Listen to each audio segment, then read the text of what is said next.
चित्रशैली। आज अपने बात कर लेते हैं राजस्थान चित्रशैली के बारे में। चित्रशैली का मतलब है कि चित्र कैसे बना करते थे। तो कोई भी पेंटर है, मान लो मैं ही पेंटर हूँ, मैं किस तरह के चित्र बनाऊंगा। मैं जिस तरह के चित्र मेरे आसपास में देखूंगा उसी तरह के चित्र बनाऊंगा। सबसे पहले मैं अपने गांव का चित्र बनाऊंगा, तालाब का चित्र बनाऊंगा, पेड़ पौधों का चित्र बनाऊंगा, अपने घर का चित्र बनाऊंगा। तो जिस तरह का आदमी देखेगा उसी तरह के चित्र बनाएगा। चित्रशैली, राजस्थान चित्रशैली का प्रथम विभाजन आनंद कुमार स्वामी ने राजपूत पेंटिंग के नाम से किया था। राजस्थान का पहला चित्रित ग्रंथ श्रावक प्रतिक्रमण सूत्र चूर्णी। या तो ये नाम आपके याद नहीं होगा, याद हो जाएगा तो आप भूलोगे नहीं इसको। 1261 में लिखा गया था ये, तेज सिंह के समय में। इसीलिए मेवाड़ को चित्रशैली का उद्भव केंद्र माना जाता है। राजस्थान चित्रशैली को समझने के लिए हम राजस्थान की चित्रशैली को 4 भागों में डिवाइड कर लेते हैं, यानी स्कूल के रूप में डिवाइड कर लेते हैं। पहला है मारवाड़, दूसरा है मेवाड़, तीसरा है धुंधाड़ और चौथा है अपना हाड़ौती। मारवाड़ में कितने अक्षर? 4 अक्षर, यानी इसकी 4 उपशैली कौन कौन सी? सबसे पहले बीकानेर, दूसरी जैसलमेर, तीसरी अपनी आ जाएगी जोधपुर और चौथी आ जाएगी किशनगढ़। एक बार तो एग्जामिनर ने कंफ्यूज करने के लिए ये पूछा था सेकंड ग्रेड में कि किशनगढ़ उपशैली किस चित्रशैली की उपशैली है, यानी किशनगढ़ किस चित्रशैली की उपशैली है, ये पूछा था। आधे तो धुंधाड़ करके आ गए, आधे मारवाड़ करके आ गए, आधे मेवाड़ करके आ गए, जबकि ये चित्रशैली मारवाड़ चित्रशैली की उपशैली है। यहाँ के चित्रों की मेन विशेषता क्या है? जैसे बीकानेर वाला हो गया, जोधपुर वाला हो गया, जैसलमेर वाला हो गया। जो भी पेंटर होगा वो क्या बनाएगा? घोड़े, गधे, ऊंट, टीले, ऊंचे टीले, झाड़ियाँ, यानी घोड़िया, गधिया, कुतिया, टीलिया। ये कहाँ की विशेषता मिलेंगी? इधर वालों की, अपने वालों की। बीकानेर, जैसलमेर और जोधपुर चित्रशैली की विशेषता, इस तरह के चित्र मिलेंगे। यहाँ पर जो वृक्ष हमने यूज किया था वो आम वृक्ष, और रंग जो यूज किया गया वो पीला वृक्ष। जबकि किशनगढ़ वाली जो चित्रशैली है उसके चित्र अलग होंगे, क्योंकि वहाँ का पेंटर कभी ना कभी पुष्कर झील पे भी गया होगा। उसने कभी ना कभी किसको देखा होगा? नाव को देखा होगा, बतख को देखा होगा और झीलों को देखा होगा। तो इस तरह के चित्र बनाएगा। उसने तो ये झाड़ियाँ, टीलियर, कुतियर, गधिया, घोड़िया तो देखे ही नहीं। तो सबसे पहले अपने बात करते हैं जोधपुर चित्रशैली की। जोधपुर चित्रशैली स्वर्णकाल के समय में बताते हैं। स्वर्णकाल है मालदेव के समय में, यानी सर्वाधिक विकास मालदेव के समय में हुआ। अच्छा, मुगल प्रभाव कब आया? मुगल प्रभाव कब आएगा? या तो अपना राजा कोई भी अधीनता स्वीकार कर ले मुगलों की, क्योंकि दिल्ली पे है मुगल, या मुगलों के साथ हमारे वैवाहिक संबंध स्थापित हो जाएं। तो सबसे पहले जो जोधपुर का जो शासक था वो नागौर दरबार में गया था, उसका नाम था मोटा राजा उदय सिंह। यानी मुगल प्रभाव मोटा राजा उदय सिंह के समय में आया। यानी जोधपुर चित्रशैली सर्वाधिक विकास मालदेव के समय, और मुगल प्रभाव आया मोटा राजा उदय सिंह के समय में। यहाँ पर जो चित्र मिले हैं ना वो है ढोला मारू और दूसरा है सोनी महिवाल। यानी ढोला मारू और सोनी महिवाल के चित्र मिले हैं जोधपुर चित्रशैली में। यहाँ के कुछ चित्रकार हैं, उनके नाम याद रखने हैं, जैसे वीर जी हो गया, नारायण जी हो गया, किशन दास, शंकर दास, अमरदास।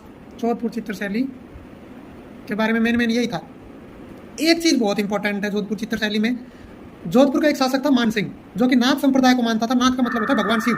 तो उसके समय में नाथ संप्रदाय का प्रभाव देखने को मिला। जोधपुर चित्रशैली समाप्त। अब अपने बात कर लेते हैं बीकानेर चित्रशैली की। बीकानेर चित्रशैली सर्वाधिक विकास या स्वर्णकाल कह लो अनूप सिंह के समय में। मुगल प्रभाव कब आया? जो बीकानेर चित्रशैली है उस पर मुगल प्रभाव क्योंकि कल्याणमल के समय में आया, क्योंकि कल्याणमल था जो बीकानेर का राजा, सर्वप्रथम नागौर दरबार में वही गया था। तो जोधपुर, बीकानेर चित्रशैली पर मुगल प्रभाव सबसे पहले कल्याणमल के समय में आया। यहाँ के चित्रशैली की मेन विशेषता क्या है? नाम व तारीख का अंकन। यानी कोई भी एक पेंटर है, मान लो मैं पेंटर हूँ, मैंने कोई भी एक पेंटिंग बना दी, मान लो मैंने हाथी का चित्र बना दिया, उसके नीचे मैंने अपना नाम लिख दिया वीर जी और आज की डेट डाल दी। दूसरी मेन विशेषता यहाँ की है उस्ता कला। उस्ता का मतलब होता है ऊँट, यानी ऊँट पर कलाकारी। ऊँट पर कलाकारी यानी जैसे आजकल के लड़के सिर के अंदर लकीरें खिंचवा लेते हैं ना वो नाई के पास में जाके, उसी तरह पहले ऊँट पर कलाकारी की जाती थी। तो उस्ता कला। अब कलाकार कौन है? देखो, हमें उस्ता कला पता है, तो कलाकार का नाम भी उस्ता से ही शुरू है, यानी कायम उस्ता। साहिबदीन है, कायम उस्ता है। यहाँ पर कुछ कलाकारों को तो अंतर्राष्ट्रीय ख्याति तक प्राप्त हुई है, जैसे मुन्ना है, मुकुंद है, चंदूलाल है। यहाँ पर एक भगवत पुराण का चित्र मिला है पुराना राम सिंह के समय में। पूछा तो नहीं गया है कभी, बाकी याद रख लेना कि भगवत पुराण का चित्र मिला है राम सिंह के समय में। बीकानेर चित्रशैली पूरी हुई दोस्तों। अब अपने बात कर लेते हैं जैसलमेर चित्रशैली की। जैसलमेर चित्रशैली की अपने को 2 ही बातें याद रखनी है। पहली है मूलराज और दूसरा है मुमल, यानी मूलराज सेकंड के समय में तो स्वर्णकाल और मुमल यहाँ का प्रसिद्ध चित्र। और तीसरी मेन बात आपको याद रखनी है कि जो मरु महोत्सव है जो कि जैसलमेर का प्रसिद्ध है, वहाँ पर आज भी मिस मुमल प्रतियोगिता का आयोजन किया जाता है, याद रहेगा। स्वर्णकाल किसके समय में? मूलराज सेकंड के समय में। प्रसिद्ध चित्र मुमल का, मुमल लोधरवा की राजकुमारी थी जिसका प्रेम संबंध महेंद्र के साथ में था। वो रात में आता था मिलने, चित्तल ऊँट पे आता था। ऐसे क्लास में पढ़ाते हैं तो 1 घंटा निकाल देते हैं इसी कहानी पे। पर मेन बात है आपको 2 याद रखनी है, मूलराज और मुमल। मूलराज सेकंड के समय में स्वर्णकाल, मुमल यहाँ का प्रसिद्ध चित्र, और मिस मुमल प्रतियोगिता का आयोजन मरु महोत्सव जैसलमेर में किया जाता है। बस 3 बातें हैं इसकी। जैसलमेर चित्रशैली खत्म। किशनगढ़ चित्रशैली दोस्तों बहुत ही इंपॉर्टेंट है। किशनगढ़ चित्रशैली यहाँ थी बड़ी ठाणी। स्वर्णकाल है सामंत सिंह या नागरीदास के समय में। सामंत सिंह के समय में स्वर्णकाल है। सामंत सिंह जो था उसकी एक प्रेमिका थी रसिक प्रिया। ये प्रेम में वो खोया रहा है पूरा दिन। इसने नागरीदास को बुलाया, इसने निहालचंद को बुलाया। निहालचंद का ही दूसरा नाम नागरीदास है। और नागरीदास से प्रेम संबंध के बारे में थोड़ी चर्चा की कि मैं मेरी रसिक प्रिया से बहुत प्रेम करता हूँ, तो एक चित्र बना दे इसका। तो निहालचंद ने कहा बना देंगे, ऐसी क्या बात है, परंतु रसिक प्रिया के एक बार दर्शन करवा दो। तो इसने जो निहालचंद था इसने ऐसा चित्र बनाया, बड़ी ठणी के नाम से प्रसिद्ध है जो चित्र। उसको देखकर एरिक डिक्सन और फ्याज अली, इन दो मतलब ये इतिहासकार ही हैं। एरिक डिक्सन ने क्या कहा, भारत की मोनालिसा कहा इस चित्र के बारे में कि ये तो भाई साहब भारत की मोनालिसा है। यानी इस चित्र को हाईलाइट कराने के लिए एरिक डिक्सन और फैयाज अली 2 लोगों का हाथ है। जैसे अपने न्यूज़ में किसी चीज़ को नहीं उछाल देते हैं, ऐसे ही चित्र को उछाल दिया। तो एरिक डिक्सन और फ्याज अली, ध्यान रहेगा, नाम छोटा सा है, कोई दिक्कत नहीं है। 5 मई 1973 को डाक टिकट जारी किया। किसने किया? भारत सरकार ने इस पर डाक टिकट जारी किया। ये चीज़ बहुत इंपॉर्टेंट है। यहाँ पर जो वृक्ष का प्रयोग किया गया किशनगढ़ चित्रशैली में वो है केले का, यानी केले का सर्वाधिक, केले वृक्ष का प्रयोग इस चित्रशैली की खासियत है। और जो यहाँ का चित्रकार था निहालचंद हो गया, अमीचंद हो गया, कुछ किताबें अमरचंद भी लिखती है। अमीचंद, निहालचंद, अमरचंद, ये चित्रकारों के नाम है, बस ये याद रखना है। किशनगढ़ चित्रशैली समाप्त हो गई दोस्तों। मारवाड़ चित्रशैली 4 पार्ट में खत्म हो गई। अब पढ़ते हैं अपनी ढूंढाड़ चित्रशैली। अच्छा, एक चीज़ हम बताना भूल गए थे, किशनगढ़ चित्रशैली में कांगड़ा प्लस ब्रज शैलियों का प्रभाव किशनगढ़ चित्रशैली पर पड़ा। अब अपने बात कर लेते हैं ढूंढाड़ चित्रशैली। ढूंढाड़ में 2 चित्रशैलियाँ आती है, पहली है अलवर और दूसरी है आमेर। देखो कहीं आमेर भी लिखा है, कहीं जयपुर भी लिखा है। सबसे पहले अपन पढ़ लेते हैं आमेर चित्रशैली। आमेर चित्रशैली, आमेर चित्रशैली स्वर्णकाल किसके समय में हो जाएगा? प्रताप सिंह के समय में। गंधर्व बाईसी स्वर्णकाल प्रताप सिंह के समय में। दिल्ली पे है मुगल, और यहाँ के जो राजा महाराजा थे उनके मुगलों के साथ वैवाहिक संबंध स्थापित हो गए, तो अब आक्रमण का तो डर ही नहीं है, यानी लड़ाइयों का तो कोई डर ही नहीं है। तो किसको लड़ाना शुरू कर देंगे ये लोग? पशु पक्षियों की लड़ाई के चित्र बनाएंगे, उनकी लड़ाई शुरू करवा देंगे। तो पशु पक्षियों की लड़ाई के जो चित्र मिले हैं वो आमेर चित्रशैली की मेन चित्र है, यानी पशु पक्षी की लड़ाई के चित्र आमेर चित्रशैली की विशेषता। दूसरा, आपको पता है कि सर्वाधिक हाथी राजस्थान में आमेर में पाए जाते हैं, तो हाथियों की लड़ाई के चित्र भी कहाँ पे? आमेर चित्रशैली की खासियत मिलेगी। एक यहाँ की बहुत ही इंपॉर्टेंट चीज़ है, जो राजस्थान का पहला आदम का चित्र बनाया था ईश्वरी सिंह का। किसने बनाया था साहब? किताबें कहीं साहिब दीन लिखती है, कोई साहिब राम लिखती है। तो ईश्वर सिंह का आदम का चित्र आमेर चित्रशैली की मेन विशेषता है। आदम का मतलब होता है पैर से लेकर सिर तक चित्र बना देना। राजा महाराजा 180 डिग्री की लाइन में बगल में हाथ करके खड़े रहते थे। ईश्वर सिंह भाला लिए हुए खड़ा हुआ है और उसका चित्र साहिबदीन ने बनाया है। पहले जो भी चित्र बनते थे ना, तो राजा महाराजा भाई एक चित्र को कंप्लीट करने में पेंटर को, राजा महाराजाओं को 5 दिन भी रखना पड़ता था एक ही पोजीशन में। 5 दिन भी लग जाते थे, 5 महीने भी लग सकते थे। सेम पोजीशन, उसको बार बार वही पोजीशन करके खड़ा रहना पड़ता था, तब चित्र बनाए जाते थे। आजकल की तरह नहीं है कि भाई स्कैन किया चित्र को, मॉडिफाई किया कंप्यूटर से और फोटोशॉप में गए और चित्र बना दिया। यहाँ का एक मेन चित्रकार है, उसका नाम है मोहम्मद शाह। तो जो ईश्वरी सिंह का जो चित्र है वो कहाँ पे रखा गया है? वर्तमान में सिटी पैलेस में रखा गया है दोस्तों, याद रखना, सिटी पैलेस में इस चित्र को रखा गया है। आदम का राजस्थान का पहला आदम का चित्र जो था वो ईश्वरी सिंह का था, साहिबदीन ने बनाया था, और वर्तमान में सिटी पैलेस जयपुर में रखा गया है। मोहम्मद शाह यहाँ का प्रसिद्ध चित्रकार है। रिपीट मार देता हूँ, स्वर्णकाल हो गया प्रताप सिंह के समय में, यानी गंधर्व बाईसी। हाथियों की लड़ाई के चित्र, सबसे ज्यादा हाथियों की लड़ाई के चित्र, उद्यान के दृश्य, पशु पक्षियों की लड़ाइयों के चित्र। मुगलों की जो बेग में यहाँ पे आई थी वो क्या करती थी? नमाज पढ़ते हुए को भी हमारा पेंटर देखता था तो उनके भी चित्र बनाएगा, तो उनके भी चित्र देखने को मिले। और यहाँ का ईश्वर सिंह का आदम का चित्र बहुत ही फेमस है दोस्तों, जिसको सिटी प्लेस में रखा गया है, और मोहम्मद शाह यहाँ का प्रसिद्ध चित्रकार है दोस्तों। आमेर चित्रशैली खत्म हुई। अब अपनी बात कर लेते हैं अलवर चित्रशैली। देखो दोस्तों, अलवर कहाँ पड़ता है? जयपुर और दिल्ली के बीच में पड़ता है।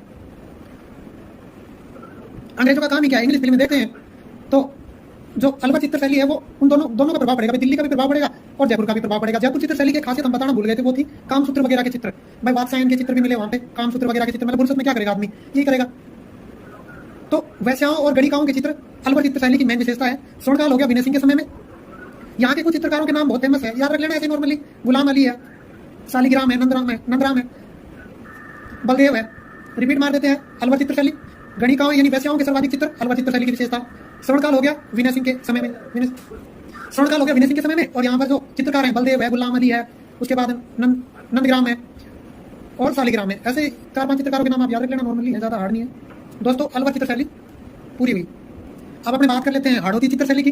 हाड़ौती चित्रशैली की 2 उपशैली कौन कौन सी है? पहली है बूंदी चित्रशैली और दूसरी है कोटा चित्रशैली। सबसे पहले बात कर लेते हैं कि भाई श्रवणकाल किसके समय में? अलग अलग किताबें अलग अलग चीजें लिखी है। कोई किताबें लिखती है सुरजन सिंह के समय में, कोई किताबें लिखती है उम्मेद सिंह के समय में। आपको बस दोनों के नाम याद रखने हैं, ऑप्शन देकर अपना आंसर सेट कर देना। चलो बात कर लेते हैं बूंदी चित्रशैली की। बूंदी चित्रशैली में सर्वाधिक जो चित्र मिले हैं वो पक्षियों के सर्वाधिक चित्र मिले हैं। यानी आप यूं कह सकते हो कि पक्षी शैली के नाम से भी बूंदी शैली जानी जाती है। यानी पक्षियों के सर्वाधिक चित्र कहाँ पे मिले हैं? बूंदी चित्रशैली की विशेषता। दूसरा, भित्ति चित्र यहाँ के बहुत फेमस है। यानी भित्ति चित्र कहाँ पे मिले हैं सर्वाधिक? ये भी बूंदी चित्रशैली की विशेषता।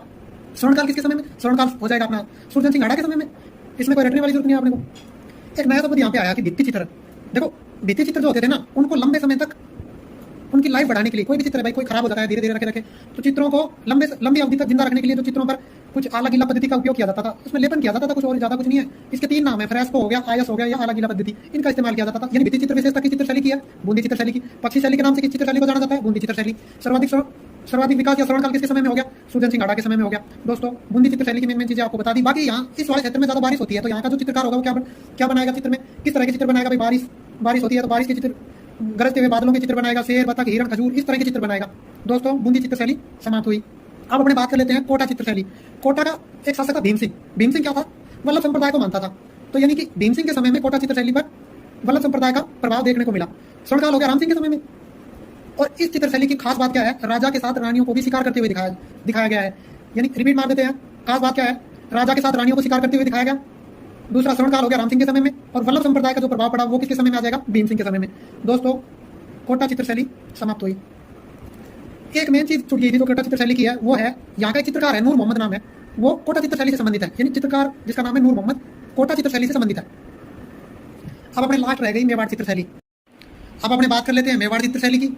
मेवाड़ चित्रशैली राजस्थान की सबसे प्राचीन रियासत मेवाड़। यानी चित्रशैली का जो उद्भव हुआ था वो कहाँ से हुआ था? मेवाड़ से ही। मेवाड़ चित्रशैली की 3 उपशैली कौन कौन सी? पहली उदयपुर चित्रशैली, दूसरी चावंड चित्रशैली और तीसरी है नाथद्वारा चित्रशैली।